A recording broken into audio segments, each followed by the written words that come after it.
কারণ আজকের দিনটি বিশ্ব ক্রিকেটের ইতিহাসে এমন এক অবিশ্বাস্য দিন হিসেবে চিহ্নিত হয়ে থাকবে যা হয়তো আমরা কেউই আমাদের দূরতম কল্পনাতেও আনতে পারিনি। এবং আজকের এই ভিডিওতে আমরা এমন এক রোমহর্ষক ঘটনার সাক্ষী হতে চলেছি যা ক্রিকেট বিশ্বের তথাকথিত পাওয়ার হাউস বা মহাশক্তিধর দেশগুলোর ভিত পর্যন্ত নাড়িয়ে দিয়েছে। টি-20 বিশ্বকাপ 2026-এর গ্রুপ বি এর সমীকরণ আজ এমন এক নাটকীয় মোড় নিয়েছে যে 5 বারের বিশ্ব চ্যাম্পিয়ন এবং ক্রিকেট দুনিয়ার অঘোষিত সম্রাট অস্ট্রেলিয়াকে আজ সাধারণের কাতারে নেমে আসতে হয়েছে। এবং পাল্লেকেলের সেই ঐতিহাসিক স্টেডিয়াম আজ এমন এক অঘটনের সাক্ষী থাকল যেখানে শ্রীলঙ্কান সিংহরা তাদের অদম্য সাহসিকতা দিয়ে অস্ট্রেলিয়ান ক্যাঙ্গারুদের দম্মকে ধুলোয় মিশিয়ে দিয়েছে। আজকের ম্যাচের ফলাফল কেবল একটি হার বা জিতের মধ্যে সীমাবদ্ধ নেই, বরং এই ফলাফল অস্ট্রেলিয়াকে সুপার 8 রাউন্ডের দৌড় থেকে আনুষ্ঠানিকভাবে এবং লজ্জাজনকভাবে ছিটকে দিয়েছে, যা আধুনিক ক্রিকেটের ইতিহাসে অন্যতম বড় বিপর্যয় হিসেবে গণ্য হবে। ম্যাচ শেষ হওয়ার ঠিক পরের মুহূর্তে দৃশ্যটা যদি আপনারা দেখতেন তবে বুঝতে পারতেন যে পাল্লেকেলের বাতাসে এক অদ্ভুত বৈপরীত্য বিরাজ করছিল। কারণ একদিকে যখন শ্রীলঙ্কান গ্যালারিতে জয়ের বাঁধ ভাঙা উল্লাস আর উৎসবের আমেজ চলছে, ঠিক তখনই অন্যদিকে অস্ট্রেলিয়ান ড্রেসিং রুমে নেমে এসেছে এক শ্মশানের নিস্তব্ধতা আর শোকের ছায়া, যা তাদের চোখে মুখে স্পষ্ট ফুটে উঠছিল। কিন্তু বন্ধুরা, আজকের আসল চমক বা ড্রামাটা কিন্তু ম্যাচের ফলাফলের থেকেও বেশি ছিল ম্যাচের পরবর্তী পুরস্কার বিতরণী মঞ্চে, যেখানে অস্ট্রেলিয়ার অধিনায়ক মিচেল মার্শ মাইক্রোফোনের সামনে এসে এমন কিছু বিস্ফোরক মন্তব্য করলেন যা শুনে গোটা ক্রিকেট বিশ্ব স্তম্ভিত হয়ে গেছে। কারণ সাধারণত কোনো পরাজিত অধিনায়ককে এতটা রূঢ় এবং নির্মমভাবে নিজের দলের সমালোচনা করতে দেখা যায় না। মার্শের সেই সময়কার শারীরিক ভাষা দেখলেই বোঝা যাচ্ছিল যে তিনি কতটা অসহায় এবং একই সাথে কতটা ক্ষুব্ধ, কারণ তার চোখে ছিল আগুনের মতো রাগ এবং কণ্ঠে ছিল এক পরাজিত সেনাপতির তীব্র যন্ত্রণা যা তিনি লুকিয়ে রাখতে পারেননি। এবং তিনি প্রকাশ্যেই নিজের দলের ব্যাটসম্যান ও বোলারদের তুলোধনা করেছেন এমন সব শব্দ ব্যবহার করে যা অস্ট্রেলিয়ান ক্রিকেটের ইতিহাসে এক কলঙ্কজনক অধ্যায় হিসেবে লেখা থাকবে। আজকের এই বিশেষ ভিডিওতে আমরা মিচেল মার্শের সেই আগ্নেয়গিরির মতো বিস্ফোরক বয়ান এবং অস্ট্রেলিয়ার এই লজ্জাজনক পতনের আসল কারণগুলো নিয়ে চুলচেরা বিশ্লেষণ করব। তাই পুরো ঘটনাটি জানতে এবং ক্রিকেটের এই ঐতিহাসিক মুহূর্তের সাক্ষী থাকতে ভিডিওটি বিন্দুমাত্র স্কিপ না করে শেষ পর্যন্ত আমাদের সঙ্গেই থাকুন। পাল্লেকেলের আন্তর্জাতিক ক্রিকেট স্টেডিয়ামে যখন আজ এই মেগা ম্যাচের সূচনা হলো, তখন টস হেরে প্রথমে ব্যাট করতে নামা অস্ট্রেলিয়ান দলের মনোভাব দেখে মনে হচ্ছিল তারা যেন আজ বিপক্ষকে ধ্বংস করার পণ নিয়েই মাঠে নেমেছে। কারণ অধিনায়ক মিচেল মার্শ এবং ট্র্যাভিস হেডের ওপেনিং জুটি ক্রিজে আসতেই শ্রীলঙ্কান বোলারদের বিরুদ্ধে এক প্রকারের যুদ্ধ ঘোষণা করে দিয়েছিল এবং তাদের ব্যাটের আঘাতে লঙ্কান বোলিং লাইন আপ কার্যত তাসের ঘরের মতো উড়ে যাচ্ছিল।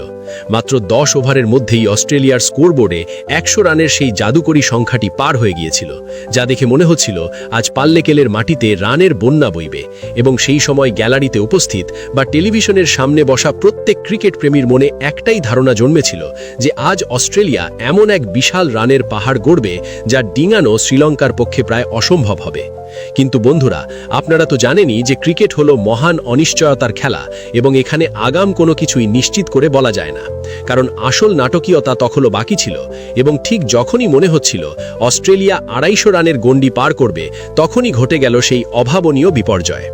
মিচেল মার্শ এবং ট্র্যাভিস হেডের সেই বিধ্বংসী জুটি প্যাভিলিয়নে ফিরে যাওয়ার সাথে সাথেই অস্ট্রেলিয়ান ব্যাটিং অর্ডারে এমন এক মড়ক লাগলো যা দেখে মনে হলো কোনো অদৃশ্য শক্তি তাদের ব্যাটিং লাইন আপকে অকেজো করে দিয়েছে।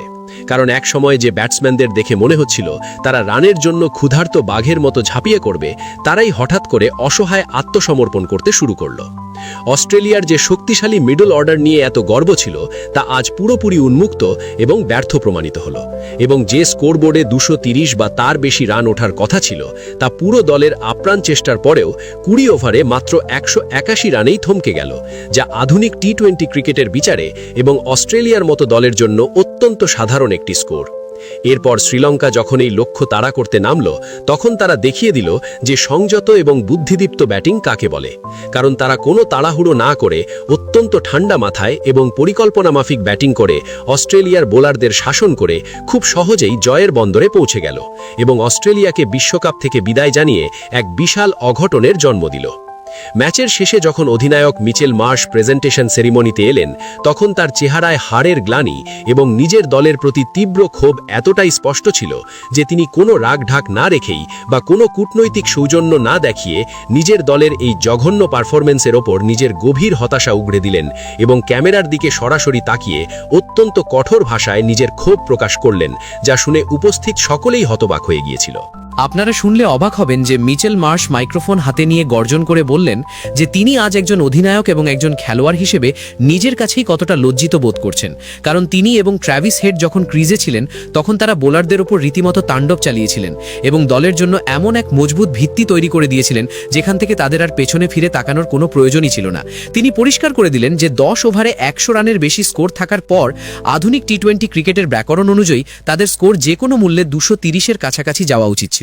কিন্তু এরপর ক্রিজে যা ঘটল তা তার বোধগম্যতার বাইরে এবং তিনি বিশ্বাসই করতে পারছেন না যে তাদের বিশ্বমানের ব্যাটিং লাইন আপ এভাবে তাসের ঘরের মতো ভেঙে পড়তে পারে। তিনি তার দলের অভিজ্ঞ এবং তরুণ ব্যাটসম্যানদের দায়িত্বজ্ঞানহীনতাকে সরাসরি দায়ী করে বললেন যে তারা অত্যন্ত জঘন্য এবং বাচ্চাদের মতো শট খেলে নিজেদের মহামূল্যবান উইকেটগুলো বিপক্ষকে উপহার হিসেবে দিয়ে এসেছে এবং তিনি কঠোর হুঁশিয়ারি দিয়ে বললেন যে যদি আপনারা মাঝখানের ওভারগুলোতে এভাবে বিপক্ষ দলের সামনে নতজানু হয়ে আত্মসমর্পণ করেন তবে আপনারা কোনো আন্তর্জাতিক ম্যাচ জেতার যোগ্যতা রাখেন না। মিচেল মার্শের এই আগ্নেয়গিরির লাভা এখানেই থামেনি, বরং তিনি ব্যাটসম্যানদের ধুয়ে দেওয়ার পর নিজের দলের দিশাহীন বোলিং এবং দুর্বল পরিকল্পনার উপরও চাবুক চালালেন এবং হারের কারণগুলো ব্যবচ্ছেদ করতে গিয়ে বললেন যে সত্যি বলতে এই পিচে 181 রানও লড়াই করার মতো এবং সম্মানজনক একটা স্কোর ছিল, যা তাদের বোলিং ইউনিটের পক্ষে ডিফেন্ড করা সম্ভব ছিল। কিন্তু দুর্ভাগ্যবশত আজ তাদের বোলিংয়ের সেই ধার, সেই শৃঙ্খলা এবং সেই আগ্রাসী মনোভাবের ছিটে ফোটাও দেখা যায়নি, যার জন্য অস্ট্রেলিয়ান দল বিশ্বজুড়ে পরিচিত।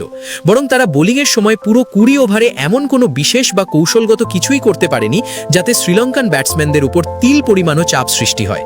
তিনি আক্ষেপের সুরে বললেন যে শ্রীলঙ্কানরা আজ তাদেরকেই তাদের নিজেদের খেলায় এবং তাদের নিজেদের অস্ত্রেই পরাস্ত করেছে, কারণ কুশল মেন্ডিস এবং পাথম নিশাঙ্কা যেভাবে তাদের বিশ্বমানের বোলারদের নিয়ে ছেলে খেলা করেছে তাতে এটা দিনের আলোর মতো পরিষ্কার হয়ে দিয়েছিল যে তাদের কাছে মাঠে নামার সময় কোনো প্ল্যান বি বা বিকল্প পরিকল্পনা ছিল না এবং তারা কোনো ব্যাকআপ প্ল্যান ছাড়াই অন্ধের মতো মাঠে নেমেছিল, যার খেসারত আজ তাদের টুর্নামেন্ট থেকে ছিটকে গিয়ে দিতে হচ্ছে। যখন সঞ্চালক তাকে সুপার 8 থেকে ছিটকে যাওয়ার বিষয়ে প্রশ্ন করলেন তখন মিচেল মার্শের চেহারার অভিব্যক্তি পুরোপুরি বদলে গেল এবং এক মুহূর্তের জন্য মনে হলো যেন মাঠের সেই লৌহ মানব ভেতর থেকে পুরোপুরি ভেঙে চুরমার হয়ে গেছেন, কারণ তার চোখের কোণে জল এবং গলার স্বরের কম্পন লুকিয়ে রাখা তার পক্ষে অসম্ভব হয়ে পড়েছিল। তিনি এক অত্যন্ত ভারাক্রান্ত হৃদয়ে স্বীকার করলেন যে অস্ট্রেলিয়ার মতো দল, যাদের ইতিহাস বিশ্বকাপের ট্রফিতে ভরা, তাদের পক্ষে সুপার 8-এর মতো গুরুত্বপূর্ণ পর্যায়ের আগেই বিদায় নেওয়া এক এমন তেতসত্য যা হজম করা তাদের কারোর পক্ষেই সহজ নয়। এবং তিনি এখানে দাঁড়িয়ে কোনো অজুহাত বা ভাগ্যকে দোষ দিতে চান না, বরং বাস্তবতা এটাই যে তারা এই টুর্নামেন্টে অত্যন্ত জঘন্য ক্রিকেট খেলেছেন। তিনি জিম্বাবুয়ের মতো দলের কাছে হারকে এক বড় কলঙ্ক হিসেবে মেনে নিলেন এবং এখন শ্রীলঙ্কার কাছে এই পরাজয় তাদের কফিনের শেষ পেরেকটি পুঁতে দিয়েছে বলে উল্লেখ করলেন এবং স্বীকার করলেন যে তাদের প্রস্তুতি সেই মানের ছিল না যা একটা বিশ্বকাপ জেতার জন্য প্রয়োজন হয়। বিশেষ করে তারা এশিয়ান কন্ডিশন এবং পাল্লেকেলের পরিবেশকে কখনই সঠিকভাবে বোঝার বা সম্মান করার চেষ্টা করেননি। তিনি আরও যোগ করলেন যে তারা হয়তো নিজেদের পুরনো গৌরব এবং ইতিহাসের ওপর ভরসা করেই মাঠে নেমেছিলেন, কিন্তু আধুনিক টি-20 ক্রিকেট যে অনেক এগিয়ে গেছে এবং তারা যে আজও সেই পুরনো মান্ধাতা আমলের চিন্তাধারায় আটকে আছেন সেটাই তাদের পতনের মূল কারণ। মার্শ দলের তথাকথিত পরিবর্তনের দোহাই দেওয়া ক্রিকেট পণ্ডিতদের উদ্দেশ্যে তীক্ষ্ণ প্রশ্ন ছুড়ে দিয়ে বললেন যে অস্ট্রেলিয়ার মতো 5 বারের বিশ্ব চ্যাম্পিয়ন দলের জন্য দল পুনর্গঠনের অজুহাত কোনোভাবেই গ্রহণযোগ্য হতে পারে না এবং পরিবর্তনের নামে তারা অস্ট্রেলিয়ার জয়ের সংস্কৃতিকে বিসর্জন দিতে পারেন না। তিনি এই হারকে অস্ট্রেলিয়ান ক্রিকেটের জন্য এক বিশাল ওয়েক আপ কল বা সতর্ক বার্তা হিসেবে আখ্যায়িত করলেন এবং বললেন যে এখনই সময় আয়নার সামনে দাঁড়িয়ে নিজেদের ভুলগুলো শুধরে নেওয়ার, নতুবা বিশ্ব ক্রিকেটে তারা নিজেদের আধিপত্য হারিয়ে ফেলবে। বন্ধুরা, মিচেল মার্শের এই বক্তব্যই প্রমাণ করে যে অস্ট্রেলিয়ান ক্রিকেটের অন্দরমহলে এখন কতটা তোলপাড় চলছে এবং একজন ক্যাপ্টেনের নিজের টিমকে এভাবে ভর্ৎসনা করা প্রমাণ করে যে তাদের অহংকার আজ ধুলোয় মিশে গেছে। এখন প্রশ্ন হলো, আপনাদের কি মনে হয় অস্ট্রেলিয়ার এই পতনের জন্য দায়ী কে এবং জিম্বাবুয়ের মতো ছোট দলের কাছে হারাই কি তাদের সবচেয়ে বড় কাল হলো? তার নিচে কমেন্ট বক্সে অস্ট্রেলিয়া আউট লিখে অবশ্যই জানাবেন। আর ভিডিওর এই অংশে আমরা যদি একটু নিরপেক্ষভাবে দেখি তবে বলতে হবে শ্রীলঙ্কা আজ যা খেলেছে তা সত্যিই অবিশ্বাস্য, কারণ 181 রানের লক্ষ্য তাড়া করতে নেমে পাথম নিশাঙ্কার 52 বলে 100 রানের ওই বিধ্বংসী ইনিংস এবং কুশল মেন্ডিসের ঝোড়ো ব্যাটিং প্রমাণ করে দিয়েছে যে শ্রীলঙ্কা এই টুর্নামেন্টের অন্যতম